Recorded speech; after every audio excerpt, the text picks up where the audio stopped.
I started my art journey actually here at Cardinal Stritch, I believe, because I had brothers who came here and they were heavily involved in sports, and the only way to keep me occupied was to give me crayons and colored pencils in the stands and paper to draw. And I think that kind of fed into my love for art today. And then my brothers always influenced me to keep drawing, and we draw with each other. And then my family was just always so supportive, and anything that I needed, anything that I wanted to do, they just encouraged me to do it. And then in school, I would just always draw all the time. You know, I didn't always have the most amount of friends, but I used that time to, develop my art style. And that kind of kept me going, and then developed and started taking it really seriously as I entered high school. She's an incredibly not only talented artist, but just overly committed to the artistic medium and expanding her art into the surrounding community and participating in various competitions. And even here within school, she's taken it upon herself to kickstart an elementary art club, which has not happened up until this year.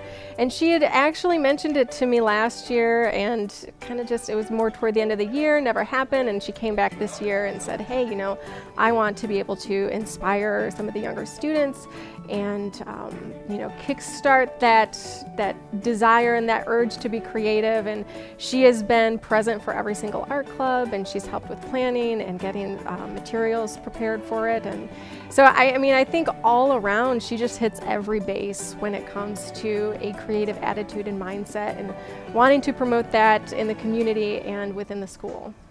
Well, this is my first year teaching her, so she has been taught by one of our other teachers up until this point. And so I kind of have been watching her from a little bit of a distance and seeing her grow. It went, I think, she did a painting last year of her sister that just, I think, knocked everybody on their feet. And it was kind of like, oh my gosh. I remember she came over and showed it because she'd been working on it at home, so we hadn't seen it at school. And it was just kind of left everyone a little stunned and speechless. The scale of it and the realism and the time and commitment that she had to have put into it, I think, was when it first hit me like, oh man, this girl's gonna go somewhere. This girl has a talent and a gift beyond, for me, I think, definitely beyond any high school student that I've seen, but even beyond some professionals, I think. And so then to have the opportunity to teach her this school year, I knew off the get-go that we were gonna put some good, I think, lots of time and effort into just pushing her. This year I started out with actually it was last year I started out with a 4-foot painting of my twin sister. And that actually started sophomore year, and it was the first portrait that I had ever painted. I had mainly done cartoons in paint or just, played around with it, but nothing serious. And I actually found an artist online who did giant hyper-realistic portraits. And I thought, why can't I do that? And so I bought a 4-foot canvas and then just started going with it. And I developed a technique, and 10 months later and 150 hours later, I finally had a piece that I felt was very strong, and that kind of developed me into my own style. And then I developed a portfolio for the Scholastic Art and Writing Awards that really captured what I had been working so hard for. And everybody in the portfolio has had such a big impact on me that this is my only way to thank them. I'm not the best at words, but I can show how I feel about somebody through my art. So I have my brothers and sisters, to my dad, to my grandparents, to my art teacher. There's just a wide range of people who have helped me, and this is my only way to show it. I'm so proud of her. She's overcome so much in her life, and she has just come out on top. She is the best artist I have ever seen and probably will ever encounter. And I'm so proud of her, and to be able to claim to be her friend is an honor, really. Well, when we were younger, I told her I was going to be her manager, and I was going to get her into art contests and all of this stuff. And I did not get to be her manager. I did make her a Facebook account, but beyond that, I never really did much for her, so I guess I can't really take any credit. But she has just grown as an artist. She's worked hard and she dedicates all of her time to her artwork. And I know there's been times where I'm like, Amanda, come hang out with me. And she goes, I have to paint. What do you mean? I can't leave my paintings. And she's just such a dedicated person and she puts her all into her art.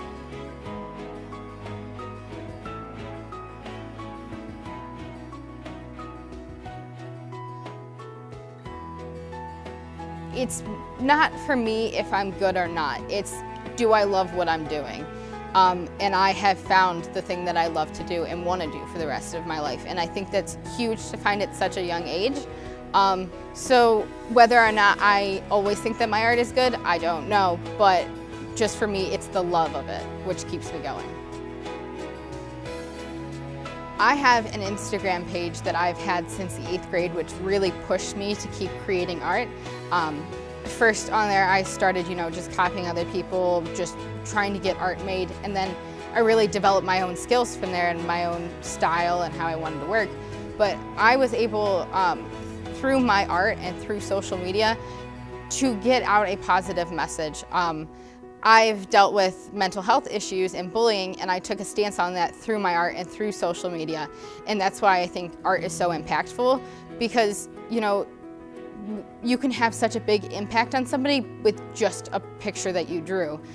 Art is so much more than what people take it. I personally talked with thousands of people who told me their stories and I helped them through it. I had to take a step back for it to focus on my own self, but I still love doing that and I still do that to this day. And you take a step back from it and realize how much art does impact people. Even if they don't always appreciate art or don't understand it or don't do it, you can still promote a message. And my Instagram page is @artistamanda if anybody wants to check it out. I had the amazing opportunity to participate in the Scholastic Art and Writing Awards my junior year after 10 months of working on my portrait of my twin sister. It was about a week before the deadline. So I thought, I'm gonna enter it. We're gonna see how it goes. I don't know what's gonna happen. And I was very, very, very fortunate in that competition to win the highest I could regionally, a gold key, along with an American Vision nominee, ranking me in the top 5 pieces of art in that competition regionally. And then I went on to win a national silver medal nationally, which ranked me in the top 2,000 out of 320,000 pieces of art. So it was so crazy, and that just kind of kick-started everything, because it was like, this is insane, like this doesn't happen to me. And so from there, the people at the competition said, well, we'd love to see your portfolio. And I thought, well, I just did a painting that took me 10 months. No more is going to happen. And then in July, after almost finishing just one other painting, I decided that I was gonna go for the portfolio, which was 8 pieces of art. So I had 7 months to make 7 paintings. And, it was a crazy experience, but it taught me so much. And with that portfolio in that competition, I won 2 regional golds, 1 silver, and then a gold portfolio. And one of my gold paintings ended up winning a gold medal nationally, which ranks me in the top 500 to 600 pieces of art out of 330,000. So just having opportunities like that are absolutely insane. I'll be traveling to New York City in a month from now to celebrate that award, and just knowing that is incredible. I've also had the opportunity to get involved in the Congressional Art Show, and I only had a week to do that painting because it was right after the Scholastic one, and I didn't like it very much, but I was like, this is the best I can do, I'm proud of it, we're gonna see how it goes. And I actually ended up winning first place in that show, and it was so crazy and incredible just to know that my hard work is paying off. And then I also had the opportunity to submit a couple pieces to the university that I will be attending, and I ended up winning Best of Show there. So it's just been such a crazy year that I don't think I was prepared for it, but when I've worked so hard for it, it all comes together and it all makes sense. So I'm just really thankful.